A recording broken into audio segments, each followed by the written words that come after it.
Overpainting is a common issue that can result in muddy colors, overworked areas, or even damaged paper. Watercolors require a very delicate approach, which is why I created this winter composition so I can share my favorite tips to help you prevent overpainting and overworking your paper. As always, I will take you step by step through each layer of color, naming the pigments I use and highlighting the strategies that help me find a good balance between detail and restraint and keep my watercolors very light without compromising the vibrancy and the details. So let's start with an outline, and I will share my first tip to help you prevent overpainting. This one is essential to keep in mind even before you start painting, and it's all about avoiding erasers at all costs. Watercolor paper is extremely delicate because it's made with cotton, and even a slight disturbance in cotton fibers will interfere with your colors later on, creating muddy and uneven blends. Then of course we can be tempted to go over these patches and fix them, which only makes it worse. So use a light pencil, and if you feel like you would rather trace, then trace it. I said it before and I stand by what I said. There is no shame in tracing outlines because drawing requires a completely separate set of skills. Of course it's very important, but you don't need to worry about it if you're just interested in learning and mastering watercolor techniques. Of course, the reference has to be copyright free, and you can download mine in the video description below, and I will always provide black and white outlines for all my Patreon tutorials, including this one.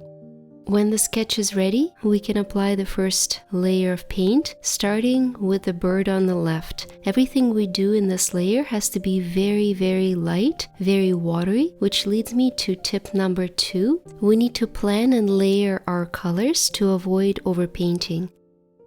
So start with a light wash or so-called underpainting to build the foundation of your work. Then gradually layer your paint, and I will show you all my layers in this painting so you can control the depth and details, reducing the tendency to overwork too early in the process.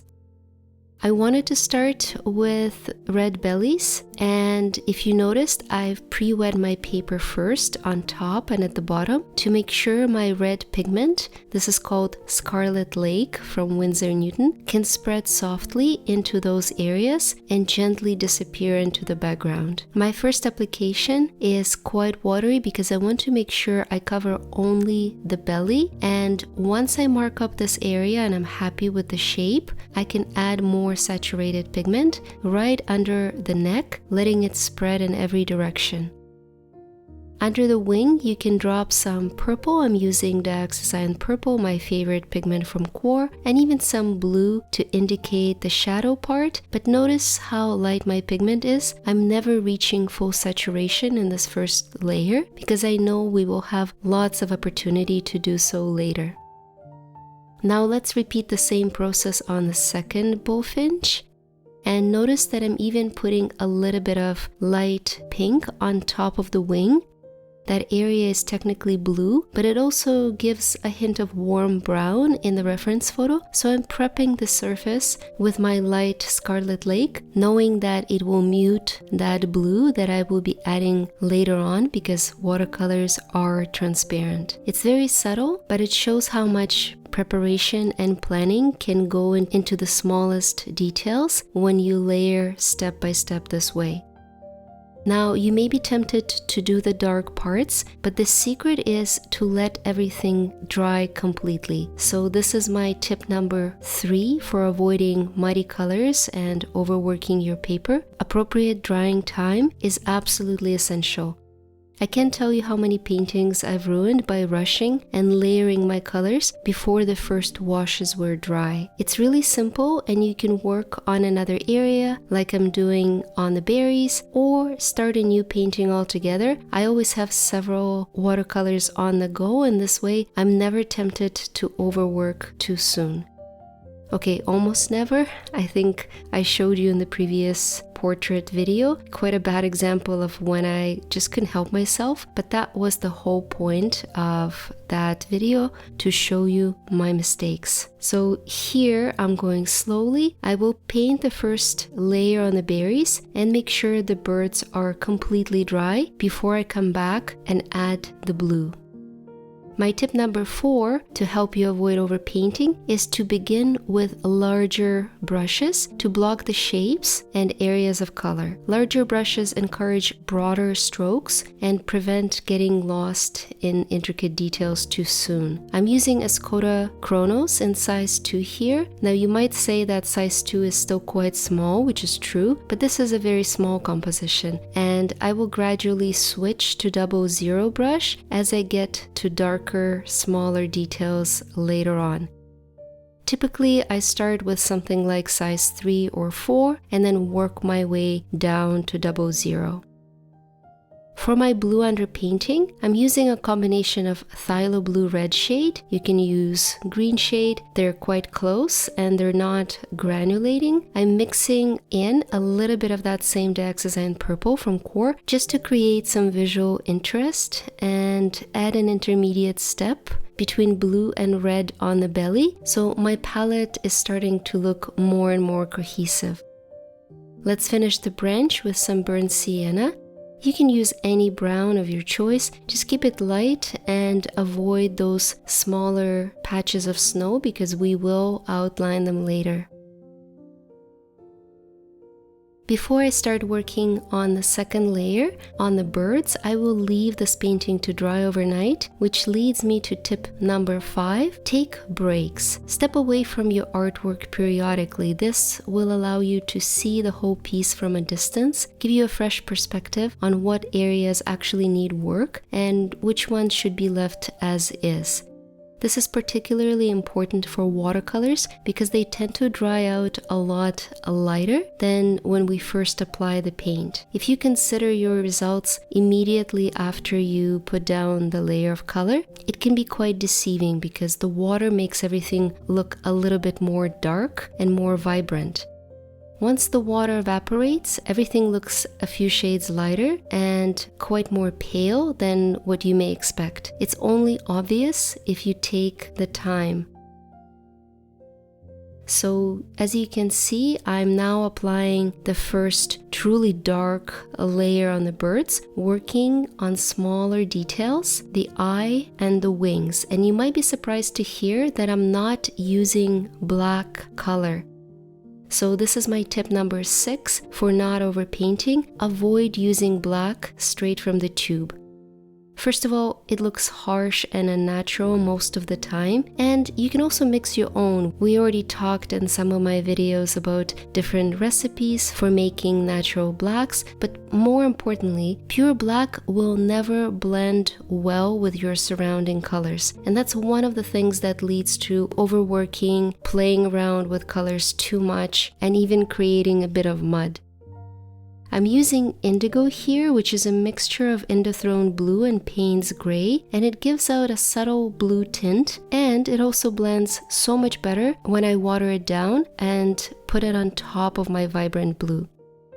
In those areas where I want the results to look pure black, I simply use a very saturated version of indigo with very little water. And it's so much better and so much more subtle than a lamp black or any other black that you will find in the tube.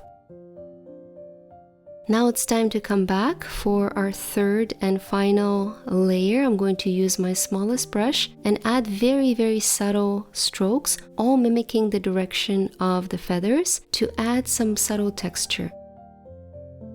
This technique is called wet on dry, meaning I'm applying wet paint on previously painted dry surface. Notice how small my strokes are. I'm not disturbing any paint underneath, building depth and dimension slowly. This is my tip number 7. Use wet on dry to make things darker in the later stages of your work. What I mean by this is I could theoretically re-wet the paper in some of these larger sections of the wing or the belly and add some darker colors using broad wet into wet strokes. But that's exactly one of those things that often leads to overworking, especially if you're painting on like 50% cotton as opposed to 100% cotton surface. By this stage, your paper is exhausted, and by re-wetting the surface, you risk lifting that first layer and ending up with very muddy patches. It's much easier to build depth and texture to add value, meaning to add darker colors, using these precise wet on dry strokes without disturbing the paint underneath. I will now add some subtle outlines to the snow using that same phthalo blue. And I will also apply darker details on the berries using, again, the same indigo that I've used before. Notice that I'm starting to recycle my colors as I go along, so I will mention another quick tip, and that is to limit your color choices because it can simplify the process and prevent overcomplicating the artwork with too many colors.